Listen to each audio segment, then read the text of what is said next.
Bueno, vamos a continuar con lo que es el catéter venoso central, ¿no es cierto? Decíamos pues que es un dispositivo que se usa para extraer sangre, para administrar tratamientos con líquidos intravenosos, para administrar nutrición parenteral, para realizar transfusiones de sangre y sobre todo en pacientes que se requiera por largos periodos. Además, sirve también para realizar un monitoreo de la presión venosa central. Sí, entonces son muy importantes todas estas indicaciones con el acceso venoso que se lo puede dejar incluso por varias semanas, sí, con la finalidad de evitar pues los pinchazos a cada momento. Hay varios tipos de catéteres venoso central, como ya dijo su compañero, hay de una sola luz, de dos luces o de tres luces. Eso significa que tenemos una, dos o tres partes para poder inyectar sí, medicamentos. Es que a veces no se puede administrar un solo medicamento por un solo catéter, sino por otra luz, ¿sí? Debido a que si son oleosas o aceitosas, pues pueden tapar al mismo. Ya, además, este nos sirve también para poder transfundir eh, quimioterapia, ¿sí? Que son medicamentos irritantes que no se pueden poner por vías periféricas, así como las soluciones muy concentradas, como son la nutrición parenteral, que ya había mencionado. A ver, para realizar un poco para que descansen un rato, a ver con Analía Hidalgo. Analía, ¿cuáles serían las indicaciones para la administración de una o para la canalización de una vía venosa periférica? Perdón, ¿para la qué? Para canalizar una vía venosa periférica. Las indicaciones para lo que es una canalización venosa periférica, bueno, estaría enfocado básicamente en la administración de medicamentos, tanto como también fluidos intravenosos y también lo que es transfusiones sanguíneas, teniendo en cuenta que también existen contraindicaciones como lo que es presencia de linfedemas, quemaduras o extremidades con la presencia de fístula arteriovenosa. Ya, muy bien. ¿Qué es una fístula arteriovenosa?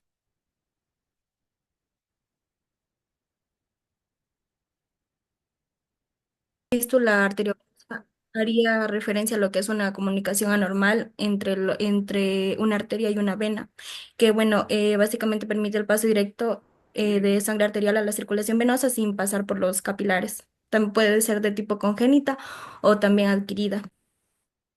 Ya, muy bien. Entonces, la adquirida, ¿cuándo sería? Verá, la fístula arteriovenosa por lo general se la realiza en pacientes que van a ser sometidos a diálisis intravenosa, ¿sí? Entonces, esas se las crea, las hace el cirujano vascular con la finalidad de que se dilaten estas venas y poder canalizar fácilmente, ¿sí? Tanto el extremo venoso como el extremo arterial, ¿sí? Que se necesita para conectar a la máquina que se llama el dializador, ¿sí? Arteria pulmonar. Sigo. Bueno, dentro de sus características también tenemos que reconsiderar que tiene una especialización en la monitorización hemodinámica avanzada. Esto es importante porque permite medir parámetros hemodinámicos centrales como el gasto cardíaco. Abro paréntesis aquí. Para medir ese gasto cardíaco, generalmente se hace uso de un catéter que tiene un sensor térmico el cual permite modular la temperatura del flujo sanguíneo y describirá unas ciertas curvaturas, y de ahí se podrá determinar. cierro paréntesis. De ahí tenemos que generalmente en este tipo de catéter se hace un paso de sonda delgada hacia el lado derecho del corazón y de las arterias generalmente que van a los pulmones. Su uso es transitorio, generalmente menor a 72 horas. En indicaciones, generalmente se usa en pacientes críticos tras un shock, se hace un control de pacientes con insuficiencia cardíaca, detecta un flujo normal de la sangre, como lo he dicho, y una monitorización durante el uso de drogas vasoactivas. Sus contraindicaciones o riesgos están en la endocarditis derecha activa por riesgo de diseminación, en una trombosis por riesgo de embolización y en las arritmias ventriculares inestables por su paso del ventrículo derecho, así como vemos en la imagen.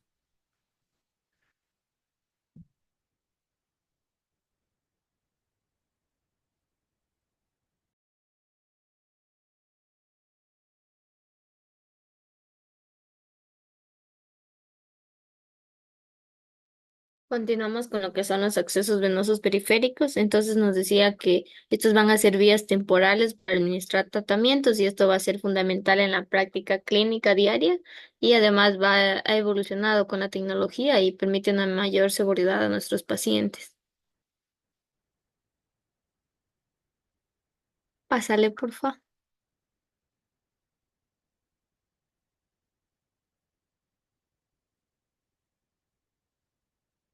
Dentro de las venas más comunes en las que íbamos a aplicar, teníamos los brazos, principalmente lo que viene siendo la cefálica, la basílica y la media cubital. Además de esto, los abscesos venosos periféricos también íbamos a aplicar en lo que viene siendo en pediatría, en la parte de emergencias, donde podíamos poner en la safena, también en el dorso, en la mediana o también en la temporal o la frontal, que eran las más comunes, pero él decía que solo aplicábamos en emergencia, por lo general en pediátricos. Entonces íbamos a encontrar algunos tipos de catéteres, como son los cortos, los cuales iban a tener calibre de 18 a 24, va a ser solo para terapias breves y va a durar solo de 72 a 96 horas. También teníamos los catéteres de Medline, iban a ser más largos y se usan para tratamientos de una duración extendida, por ejemplo, de 1 a 4 semanas. También que iban a variar de acuerdo al tipo de material, que iban a ver los de poliuretano, que van a ser flexibles y duraderos, y los de teflón, que van a ser más económicos, pero en cambio son más rígidos. Y teníamos los alas de mariposa, que son para extracciones rápidas o infusiones de corta duración, ya sea minutos o horas.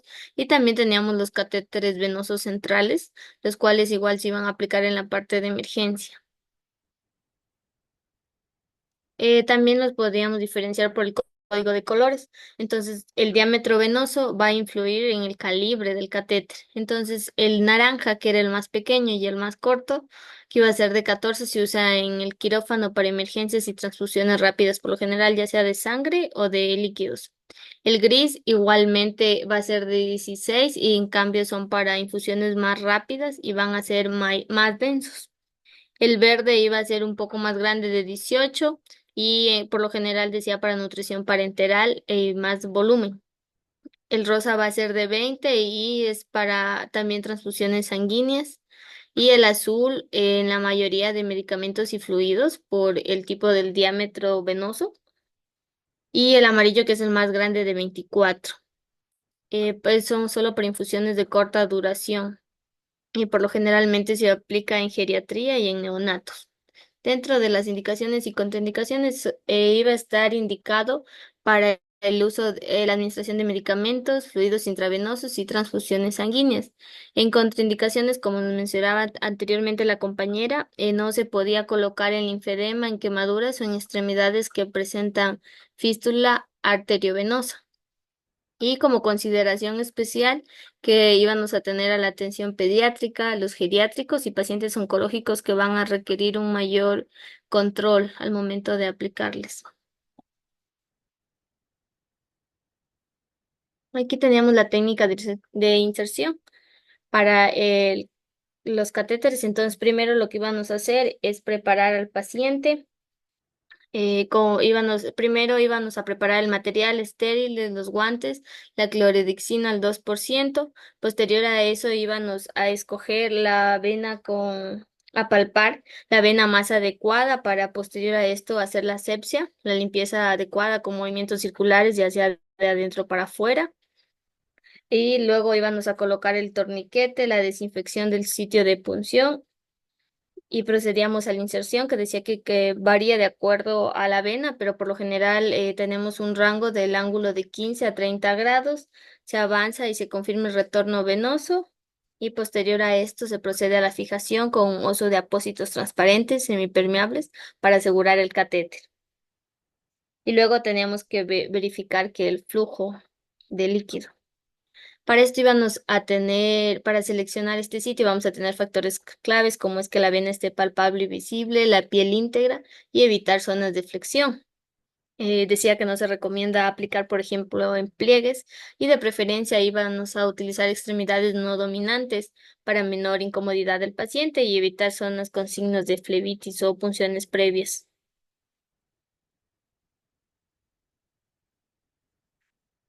Aquí también cabe recalcar que una vez ya puesto el absceso periférico, se debe identificar en el aderezo con fecha y hora el calibre del catéter y el nombre del responsable que atiende al paciente. También se debe hacer un mantenimiento a estos abscesos con un lavado regular con solución salina cada 8 a 12 horas para evitar obstrucciones, una inspección diaria para vigilar los signos que no haya flebitis o infección o que se haya tapado ya sea con un coágulo. También se debe cambiar el catéter recomendado cada 72 a 96 horas o según la necesidad clínica. Esto iba a variar de acuerdo al tipo de catéter que se use. Y dentro de las complicaciones más comunes vamos a tener principalmente la flebitis, que se va a dar con inflamación, dolor y enrojecimiento. Aquí se va a usar antiinflamatorios y también se lo puede cambiar de sitio como alternativa. También la extravasación, que va a ser una fuga de líquido, ya sea por el movimiento del paciente, que esto sí va a dar manejo con hialuronidasa y también se puede dar infección. Por eso se hace la asepsia y el tratamiento antibiótico de acuerdo al cultivo. Y también la oclusión, que ya decíamos que es por la obstrucción de coágulos. Bueno, continuamos con el tipo de jeringas y agujas. Destacar que, pues, saber el tipo de jeringas y agujas es fundamental para una administración, en este caso los fármacos, segura, eficaz y adecuada. Entonces, en cuanto a las jeringas, podemos decir que son dispositivos médicos esenciales utilizados principalmente para la administración de líquidos y también la extracción de fluidos corporales, como la sangre o el pus. Entonces, em, esta va a constar de algunas partes. De entre las principales vamos a tener el cilindro, el émbolo y la punta. Y en este caso se van a clasificar en tres categorías, por la capacidad, por el diseño del émbolo y la punta y por su aplicación clínica específica. Entonces, según su capacidad, encontramos de diferentes tipos, empezando con capacidad común de 1 milímetro. En este caso tenemos la tuberculina. Principalmente este nos sirve para realizar pruebas de derivado proteico purificado. También se lo utiliza en neonatos y para administración de medicamentos potentes. Asimismo tenemos em, el tipo de jeringa, que en este caso la insulina, con una capacidad común de entre 0,3, 0,5 y un mililitro. En cuanto al uso, pues se lo utiliza para administrar justamente la insulina por vía subcutánea. Recalcar que en cuanto a la medición, se va a presentar en unidades internacionales y pues eh, cada unidad internacional representa 0,01 mililitro. Entonces, 100 unidades internacionales representan a un ml, un mililitro. Asimismo, tenemos la hipodérmica de 2, 3, 5, 10 y 20 mililitros. Esta sirve ya para utilización general, inyecciones intramusculares, intravenosas, subcutáneas y la administración de fármacos generales como tal. De igual manera tenemos la jeringa de irrigación con una capacidad entre 30, 50, 60 mililitros y el uso es para el lavado de heridas, sondas y también para irrigación. Em, Esta presenta una punta, una punta que en este caso pues nos sirve para presenta una punta tipo cono y principalmente pues se adapta a a la utilización en este caso de lavado de heridas. Y también tenemos de grandes volúmenes que en este caso pueden ser de 100 mililitros o más y de igual manera este es para lavados gástricos o drenajes quirúrgicos. Por otro lado tenemos según el diseño del émbolo y la punta. Entonces aquí vamos a tener Luer Sleep. Entonces, esta se usa para inyecciones generales, intramusculares, subcutánea, intravenosa.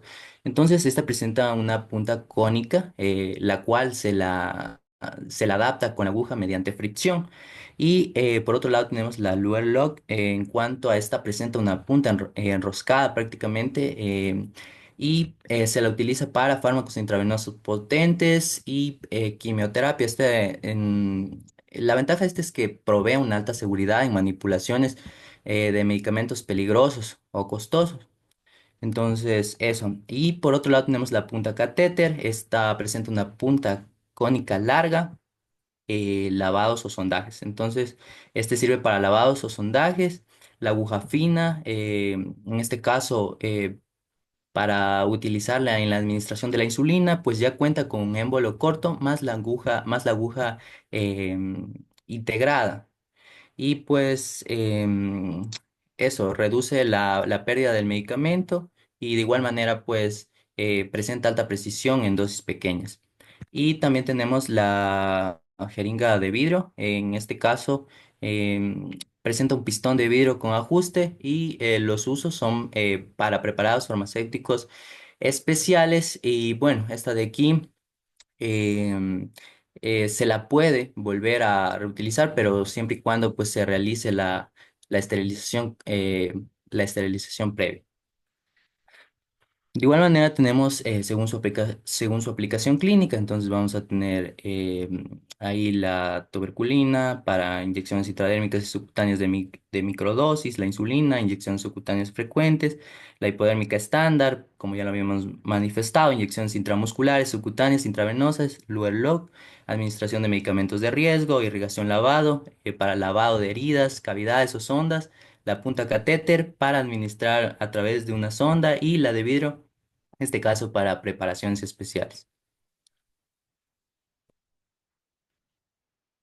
Ya, ahora en cuanto al tipo de agujas, pues las agujas, en este caso hipodérmicas, son dispositivos médicos, los cuales pues son estériles y son precisamente para poder perforar la piel y otros tejidos corporales para administrar sustancias, ya sean medicamentos o vacunas, y extraer fluidos o realizar procedimientos diagnósticos o terapéuticos como una punción lumbar. Entonces las partes de una aguja pues consta de una base, de un cubo, de una cánula, de un bísil y del casquete o capuchón. Y por otro lado tenemos que estas se clasifican principalmente según tres criterios: por el calibre, el gauge, por la longitud, ya sea en pulgadas o en centímetros, y por el uso clínico o función especial.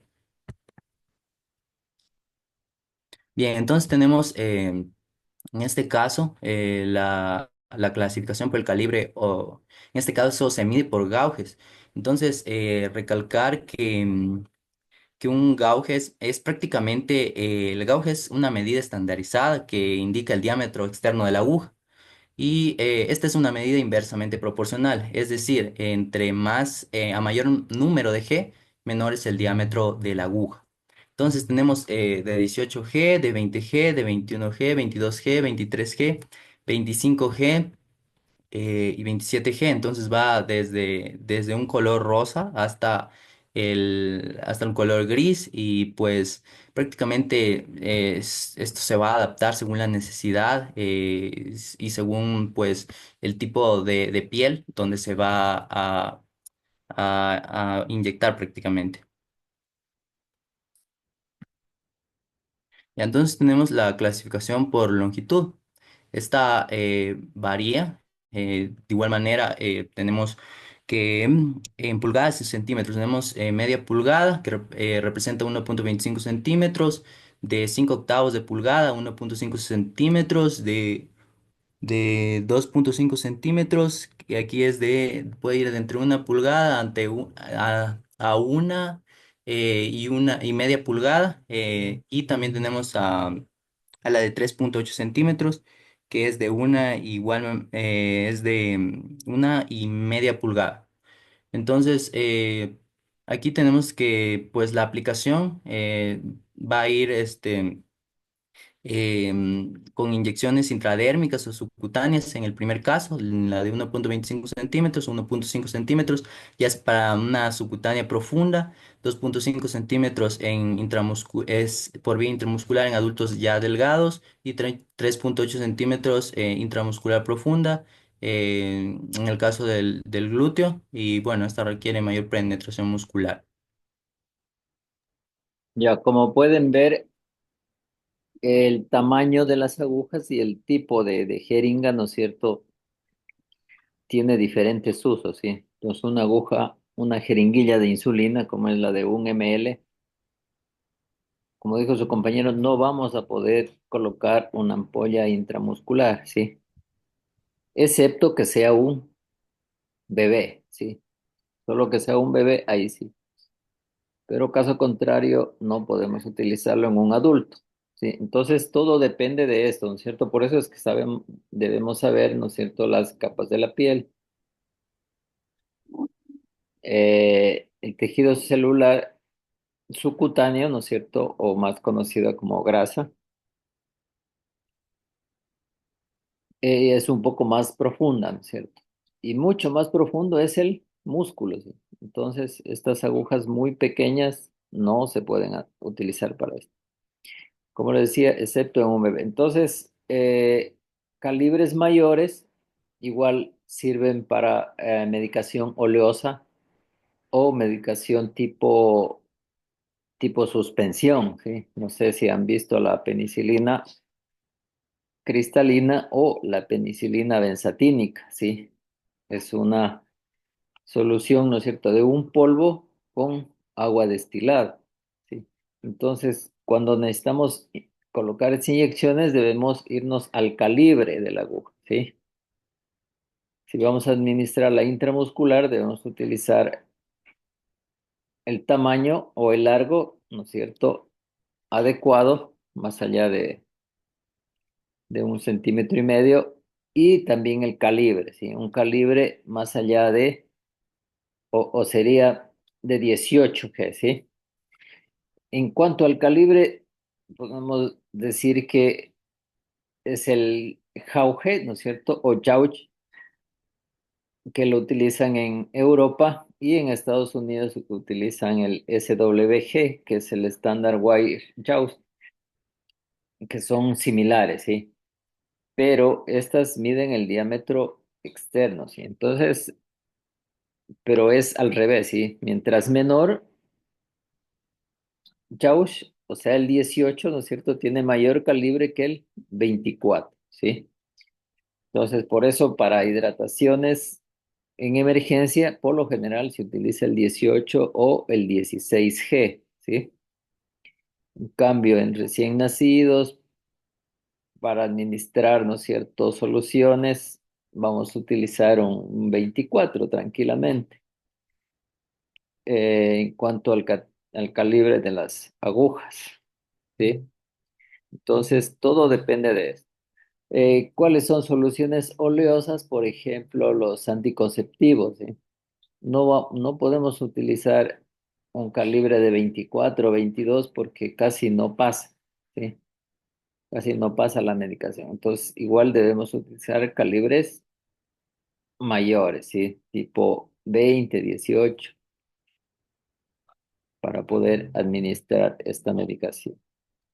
Ya, continuemos.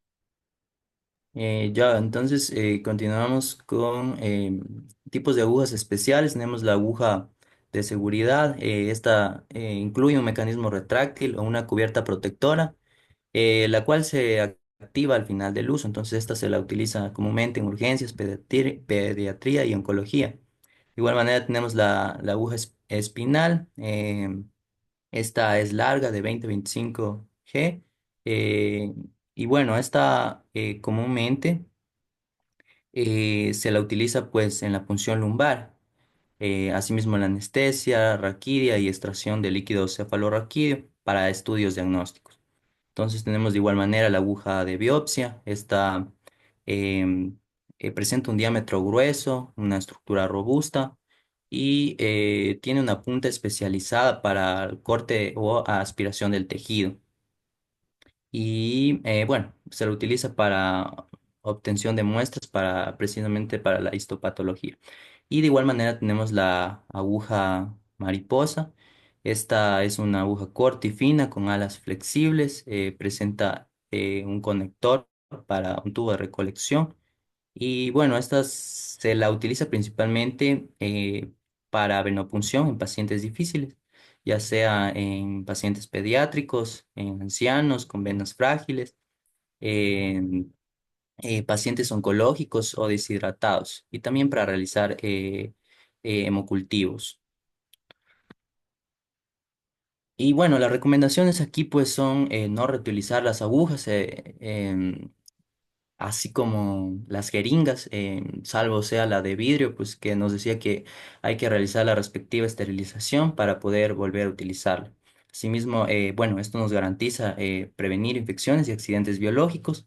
Asimismo, tenemos el utilizar el calibre más fino posible, compatible con el procedimiento, ya que esto disminuye el dolor y el trauma local, y de igual manera adaptar la aguja según la edad, la vía, el volumen y la viscosidad del medicamento para asegurar una eficacia terapéutica y sobre todo la seguridad del paciente. Ya, continuando con la exposición, vamos a hablar acerca de las técnicas de aplicación de inyecciones. Principalmente, puedes pasarme ya. Principalmente esto lo tenemos que, bueno, tenemos que retomar igualmente las vías de administración, puesto que es aquí donde las vamos a utilizar.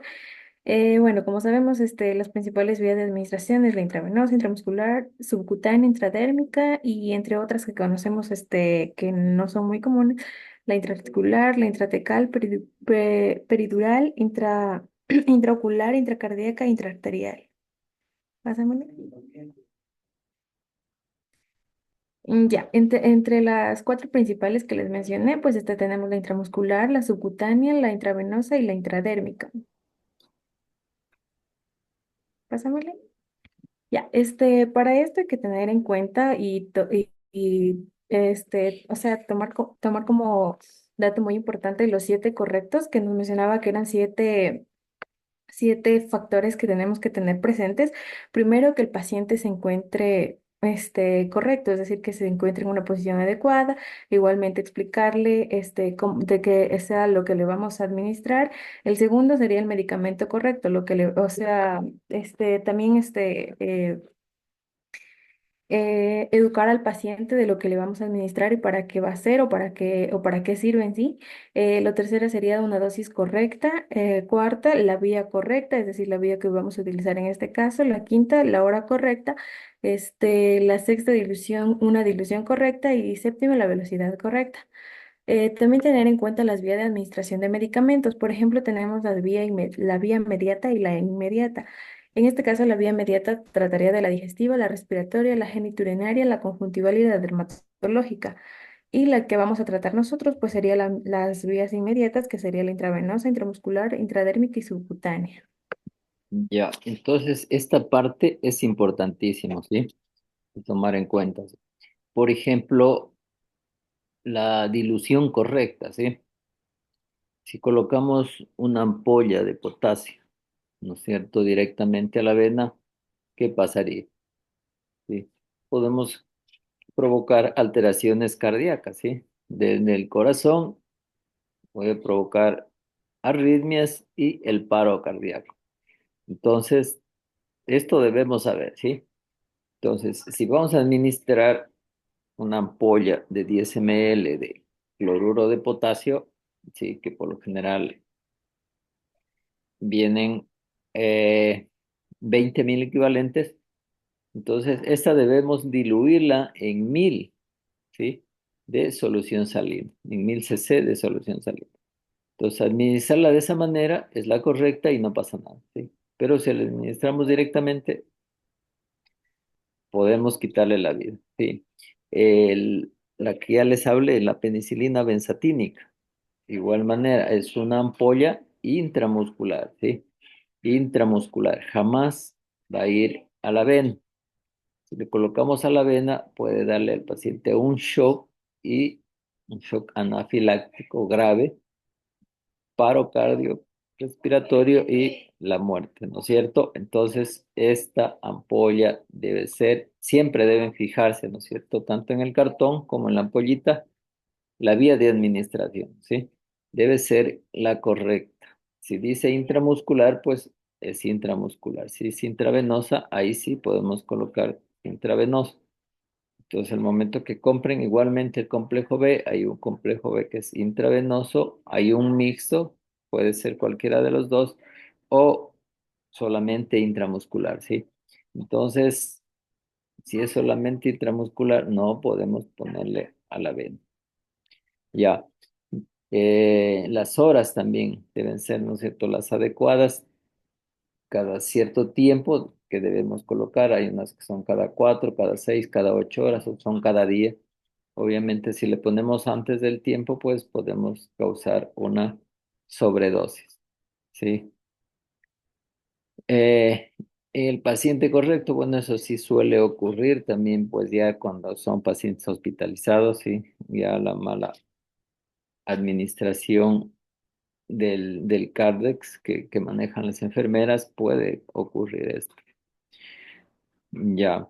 Y así sucesivamente, ¿sí? Entonces tenemos, para eso estamos aprendiendo justamente los tipos de agujas, los calibres de las agujas, las vías de administración, ¿sí?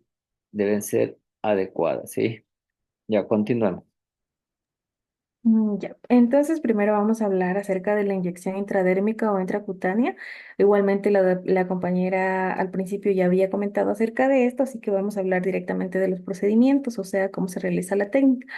Bueno, entonces como sabemos, para recordar en sí, sabemos que la piel estaba compuesta por tres capas, es superpuesta, estaba la epidermis, la dermis y la hipodermis, y nos mencionaba que en este caso, pues la inyección intradérmica iba a estar, consistía en sí, en la introducción de pequeñas dosis, en este caso era de 0,1 mililitros, eh, entre la capa de la epidermis y la dermis.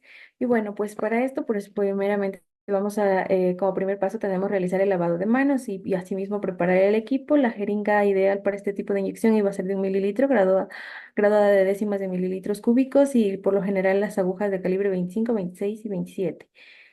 También tenemos preparar la regla de oro que se debe aplicar al comparar con el Cardex que nos mencionaba el doctor justamente. Trasladar el equipo a la unidad del paciente, la jeringa, la aguja deben permanecer estériles durante el traslado. Igualmente identificar al paciente hablándole por su nombre y compararlo con el Cardex. Descubrir la región y realizar la asepsia con una torunda con alcohol, haciendo movimientos circulares y firmes de arriba hacia abajo. Y por consiguiente, pues esto para poder igualmente tomar el antebrazo con la mano izquierda estéril y, y introducir la jeringa en un ángulo de 10 a 15 grados y y igualmente pues al introducir el medicamento, visualizar que se forme la pápula y igualmente hay que tomar registro de lo que hagamos o de lo que administremos. Pásamele. Una preguntita. Entonces, ¿usted qué entendió por Cardex? Cardex. Claro. Ya, bueno, en este caso sería pues, o sea, donde vamos, o sea, el documento donde vamos a llevar, administrada la información del paciente. por ejemplo, los tratamientos que que ha tenido o lo que le vamos, o lo que le estamos administrando, igualmente los medicamentos, eso. Ya, ¿no es Mm. cierto? Es una hoja de registro Ajá. para organizar y registrar la información del paciente, ¿sí? Individualizar. Entonces ahí va el nombre del medicamento, la vía de administración y la dosis, ¿sí? Y el espaciamiento, la frecuencia, ¿sí? La frecuencia significa si es cada día, cada 8 horas, cada 6 horas. Entonces, todas estas situaciones debemos también, ¿sí? Tener esta información, ¿sí? Eso van a consultar para su conocimiento, a ver qué significa QD, BID, TID, KID, ¿sí? Eh, ¿Qué significa y a qué hora se debe administrar eso? ¿Sí?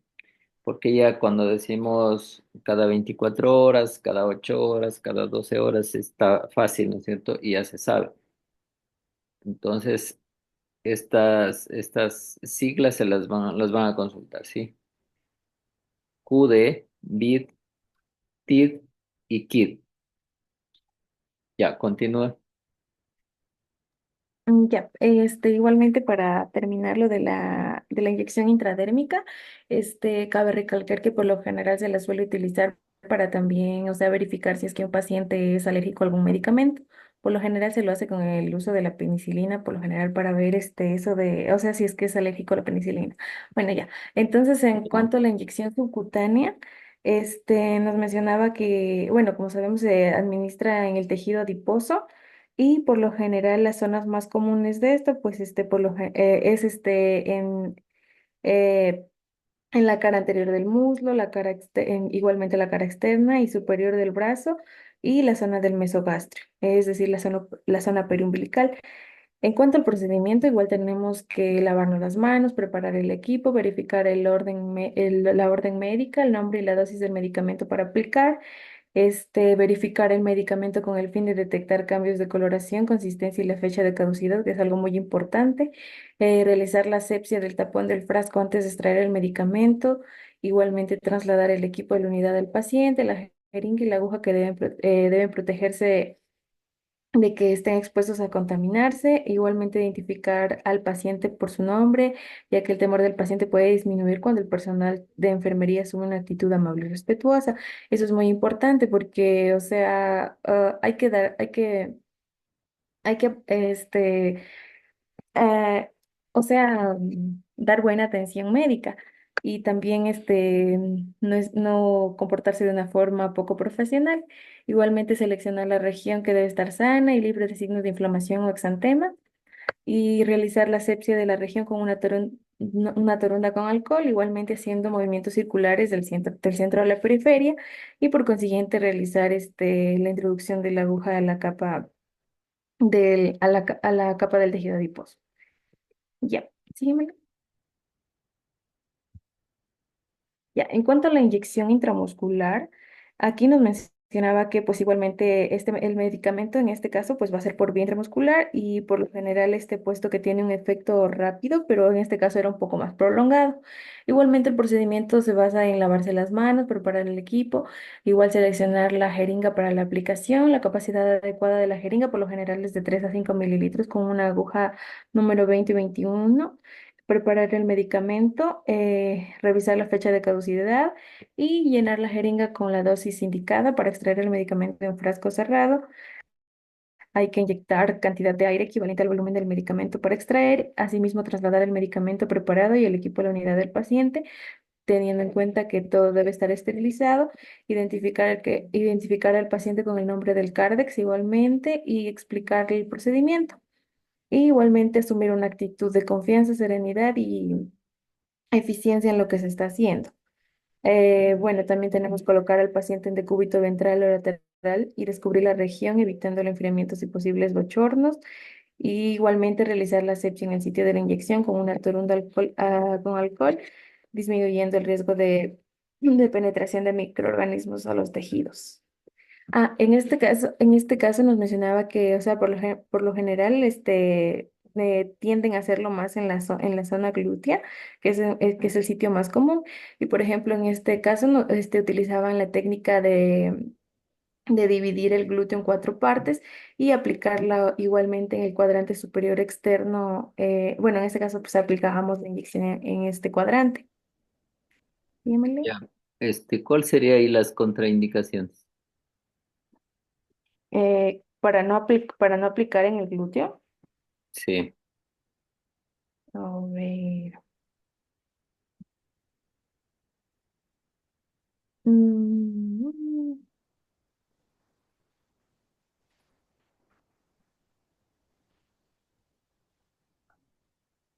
A ver, entonces, a ver, en el caso de que no podamos realizar una inyección en la región glútea, puede que sea, digamos, en el caso de que el nervio ciático esté afectado o también por lo general creo que era en los pacientes obesos, se presentaba una mala absorción y o que tenga algún tipo de lesión, me parece. Claro, las infecciones de la piel, sí, infecciones de la piel, para toda inyección no podemos colocar a ese nivel, ¿sí? Porque si son frecuentes las infecciones a ese nivel y por lo tanto estaría contraindicado. Ujú. Este, eh, lo que sí, siempre deben preguntarle a la paciente si no tiene prótesis, ¿sí? Recuerden que se las puede alcanzar, sí, con la inyección intramuscular porque son con agujas grandes y esto puede provocar, y de hecho hemos visto algunos casos de celulitis, sí. Entonces es preferible ahí la región deltoide, sí. Esto depende de la cantidad de medicamento a administrar y si es que es de 1 o 2 ml se le puede administrar incluso en el brazo, sí. En la región deltoides o adelante en el muslo, ¿no es cierto? A nivel del vasto lateral. Ya. Entonces siempre hay que ver las cantidades, ¿sí? En la extremidad superior, si son 2, 3 ml, sí se puede administrar. En la extremidad inferior, ya 5 ml, ¿no es cierto?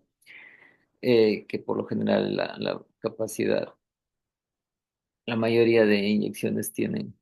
Entonces ahí sí puede ir en la región deltoides, que es 5 ml de solución. Y si está contraindicada en el glúteo, ¿sí? Por lo general se prefiere en el glúteo porque hay mayor cantidad de músculo, ¿no? Que en todo el resto de lugares. Ya continúe. Ya, a continuación igualmente tenemos la inyección intravenosa, que por lo general, bueno, sabemos que es una vía más rápida y por lo general se puede, bueno, tenemos que como bueno, una desventaja de esta en sí sería que al inyectar el fármaco directamente no se va a poder recuperar, porque por ejemplo, al contrario de esto, pues al tomar un medicamento por vía oral, podemos realizar un lavado gástrico en el caso de que exista, digamos, una intoxicación o por ejemplo que se haya administrado mal un medicamento. Bueno, en cuanto al procedimiento, tenemos que igualmente es lavarse las manos y preparar el equipo. El tamaño de la jeringa puede variar de 5 a 20 mililitros según la cantidad de solución que ha de administrarse. También preparar el medicamento con el en el cuarto de medicación y trasladar el medicamento ya preparado y el equipo a la unidad del paciente. Igualmente conservar que todo esté esterilizado, identificar al paciente llamándolo por su nombre completo y asimismo este, generar confianza y comodidad del paciente. Colocar al paciente en posición cómoda de cúbito dorsal, ya que esta posición nos permite visualizar y utilizar ambos brazos. Y asimismo elegir el sitio de la inyección, que por lo general las zonas más accesibles para la inyección endovenosa iba a ser el pliegue del codo, en este caso la vena cefálica, el accesorio y la vena cefálica cubital. Igualmente aplicar el torniquete arriba del sitio de la inyección para dilatar la vena y palpar para su mayor localización. Y si la vena no se visualiza o no se palpa, pedir al paciente que abra o cierre su puño varias veces y golpear suavemente en el sitio de la vena para poder dilatarle, poder obtener una mejor visibilidad de la misma. Asimismo, desalojar el aire que pueda tener la jeringa, ya que las burbujas de aire introducidas al torrente sanguíneo pueden producir una trombosis gaseosa y realizar la asepsia en el sitio de la inyección y las zonas adyacentes aplicando igualmente la tromba de arriba hacia abajo. ¿Qué cantidad de aire debemos introducir para provocar una trombosis gaseosa? Mm.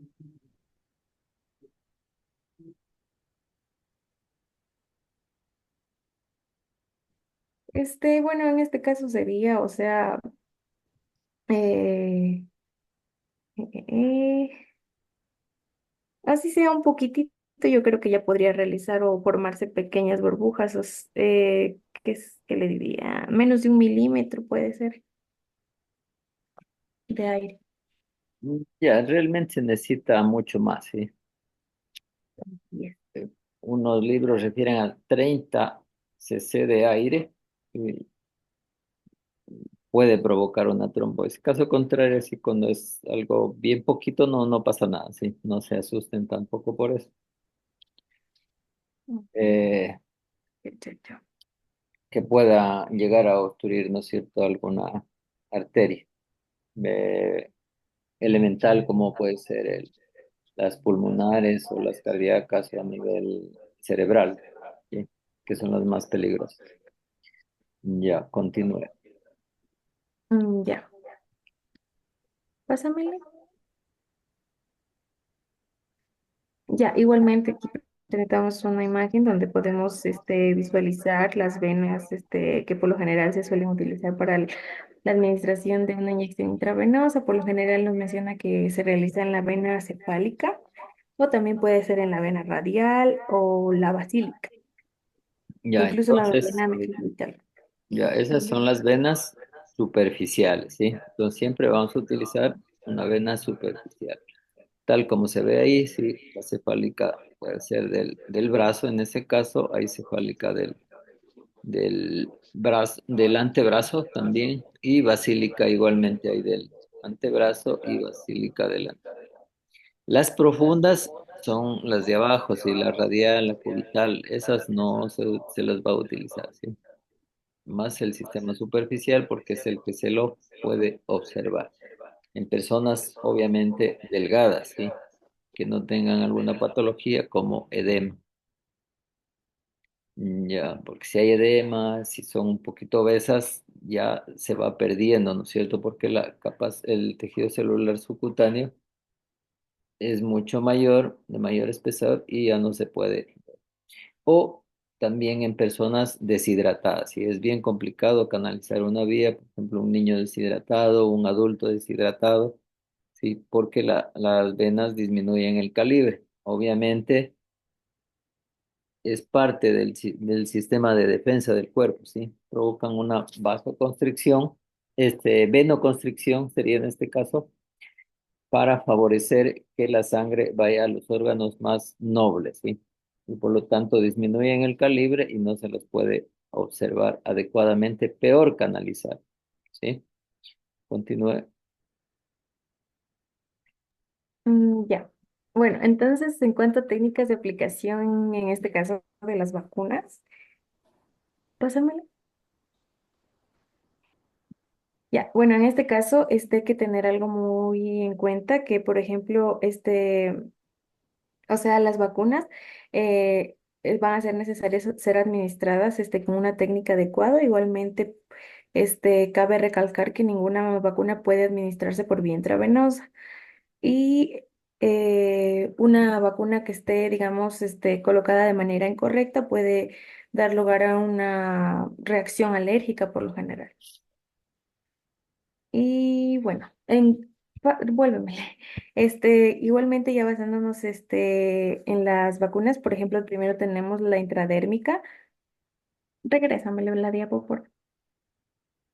Ya, la intradérmica que por lo general, bueno, ya nos comentaron que estaba indicada para la administración va- de, de la vacuna.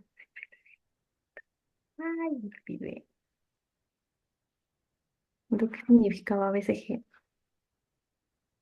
Caso la técnica va a ser primero la técnica se iba a basar en limpiar la piel, esterilizar la piel de la zona a pinchar, introducir el bisel hacia arriba con la jeringa paralela a la piel con un ángulo de 0 grados a 15 Y nos mencionaba que cuando el bisel desaparezca, es relajar la piel e inyectar. Debe formarse la pápula, como sabemos, y esto desaparecerá de 10 a 30 minutos y esperar unos segundos y retirar lentamente la aguja. Esto pues por lo general lo hacemos en los niños. Pásamele. ¿Contra qué enfermedad le protege esta vacuna? La BCG. Para el bacilo, ¿no? ¿Contra qué enfermedad? Para la hepatitis. No, pues la BCG, la primera, la del recién nacido, Ay, ¿no? perdón, la de tuberculosis. Exactamente, es para protegernos justamente de la tuberculosis, ¿sí? Ya, siga. Ya, luego tenemos la subcutánea, que por lo general se utiliza para las vacunas de varicela y la fiebre amarilla. Igualmente la técnica es para limpiar la piel, se toma un pellizco de la piel, y tejido subcutáneo entre el índice y pulgar y pinchar con un ángulo de 45 grados, soltar el pellizco, inyectar lentamente. En este caso no era necesario aspirar previamente y terminada la inyección, retirar la aguja y comprimir en una gasa sin masajear. Ya, síguemele. Luego tenemos la intramuscular, que en este caso sí era para la vacuna de la hepatitis B. Ahí sí está Y, para el... sí, sí. Y bueno, la técnica era limpiar la piel, sujetar la zona de inyección entre índice y pulgar, tensando la piel, pinchar con un ángulo de 90 grados con un movimiento rápido y seguro, soltar el pellizco y lo inyectar lentamente. Una de las medidas que se han mostrado efectivas en la disminución del dolor ha sido no aspirar las inyecciones intramusculares y hacerlo lo más rápido posible. Es recomendable administrar estas vacunas de forma que la más dolorosa sea la última. Terminada la inyección, igualmente retiramos la aguja y comprimimos en una gasa sin masajear. Pásamele. Ay, ya, eso era todo. Gracias.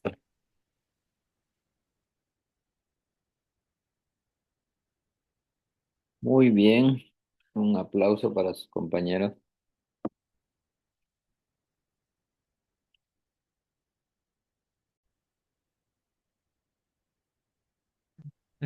Doctor, se escribe, en una de completar se escribe